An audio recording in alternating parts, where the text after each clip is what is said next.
Hello everyone, welcome to my YouTube channel. So students, today we are going to study about summary related to 6th chapter of NCERT book class 8 combustion and flame. So start our video. What you have learned आपने chapter में मैंने आपको first and second part जो है class 8 का वो आपको clear किया है। उसके बाद में आपके सामने समरी लेकर आई हूँ और समरी में आपको पूरा जो डिटेल मैंने चैप्टर पढ़ाया है वो कवर करने वाली हूँ। So students, the substance which burn in air is are called combustible. आपने देखा होगा कि जो चीज़ें एयर के प्रेजेंस में बर्न होती है वो क्या होती है, कंबस्टिबल। सो स्टूडेंट, आपको क्लियर हो चुका होगा चैप्टर रीडिंग के बाद कि कोई भी चीज़ एयर के प्रेजेंस में बर्न होती है।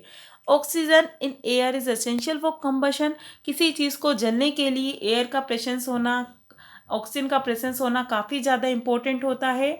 During the process of combustion heat and light are given out.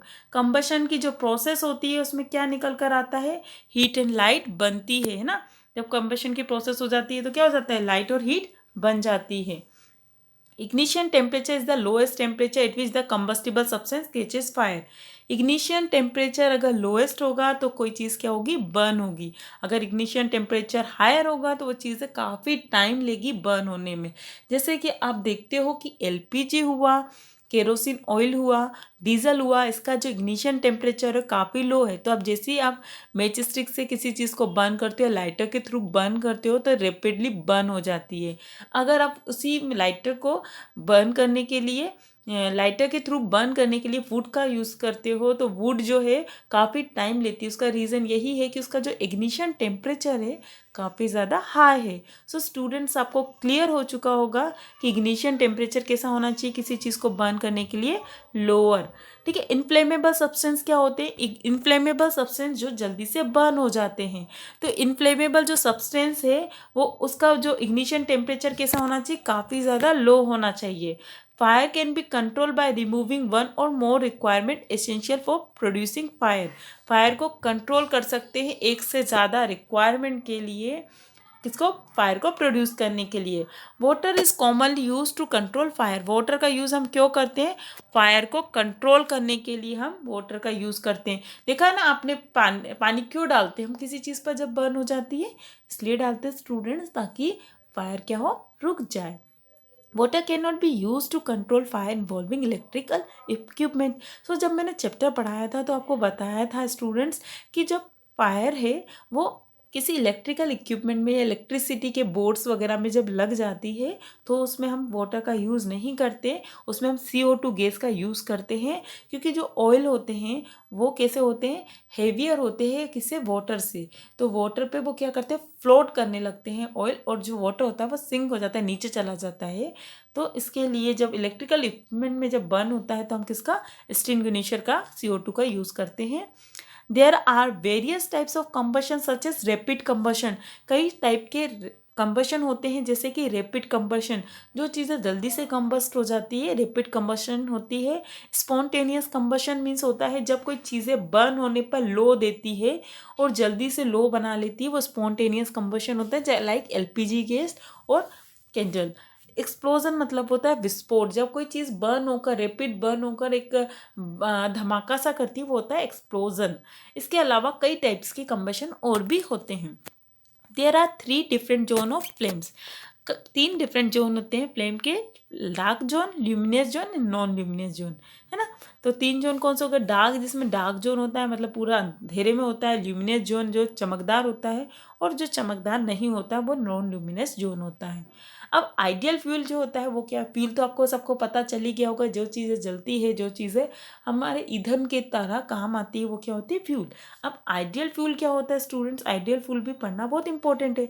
तो जो फ्यूल चीप हो, मतलब सस्ते में मिले, रेडिली हो, रेडिली अवेलेबल हो, मतलब तैयार मिले, हमको कुछ करना ना पड़े, कंबस्टिबल हो, ईजी टू ट्रांसपोर्ट हो, मतलब इधर से उधर ले जाया जा सके। It has high calorific value, क्योंकि 1 kg में होती है ना कैलोरीफिक वैल्यू, किलो जूल है ना। तो कैलोरीफिक वैल्यू उसकी कैसी हो, हाई हो। It does not produce gases और रेसिड्यूज द पोल्यूट इन्वायरमेंट, और जो एनवायरनमेंट को हार्म ना पहुंचाए, ऐसे जो फ्यूल है वो क्या हो जाएंगे, आइडियल फ्यूल कहलाते हैं। Fuel differ in their efficiency and cost.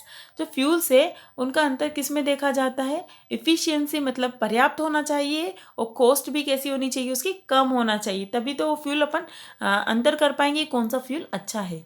Fuel efficiency is express in terms of its calorific value which is express in units of kilo joule पर केजी। तो हमने देखा 1 kg में कैलोरीफिक वैल्यूज बताते हैं, तो जो कैलोरीफिक वैल्यू है वो किस में होगी, किलो जूल पर केजी में देखी जाएगी। Unburned carbon particle in air are dangerous pollutants causing respiratory problems. जो अनबर्न कार्बन्स होते हैं वो हमारे सांस लेने में काफ़ी ज़्यादा दिक्कत करते हैं, पोल्यूटेंट पे काफ़ी ज़्यादा रिस्पिरेशन में दिक्कत करते हैं स्टूडेंट्स। तो आप ये याद रखिएगा, unburn carbon particle in air are dangerous pollutant. देखा जाता है आग लगने से या किसी जगह कंबस्टिबल चीज़ों से कार्बन डाइऑक्साइड बनती है, तो ये काफ़ी ज़्यादा डेंजरस होती है रिस्पिरेशन मतलब सांस लेने के लिए या इन्वायरमेंट के पॉल्यूशंस के लिए। Incomplete combustion of a fuel gives poisonous carbon monoxide gas.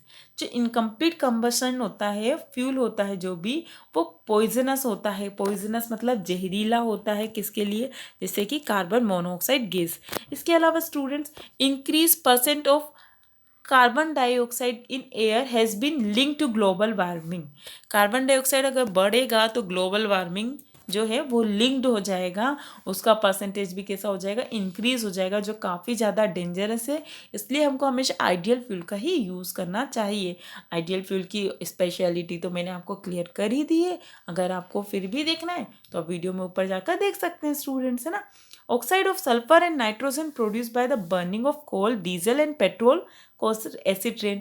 आपको एसिड रेन के बारे में पता होगा ना, कि जो जो अपन ताजमहल है वो येलो कलर हो रहा है एसिड रेन के कारण। तो ये एसिड रेन को प्रोड्यूस करता है कौन, सल्फर एंड नाइट्रोजन। ये क्या होता है, जो रेन आती है उसमें वाटर, रेन वाटर के साथ मिलकर sulphur and nitrogen acid rain करता है, जो कि क्रॉप्स के अलावा बिल्डिंग्स और सोइल्स के लिए भी डेंजर है। सो स्टूडेंट्स, मेरा ये जो समरी है चैप्टर को कंप्लीट हो चुका है। अगर आप इसको लर्न कर लीजिएगा, फिर भी आपको कोई डाउट है तो आप मुझसे पूछ सकते हैं कमेंट सेक्शन में जाकर, और मेरे चैनल को लाइक एंड सब्सक्राइब करना ना भूलिए।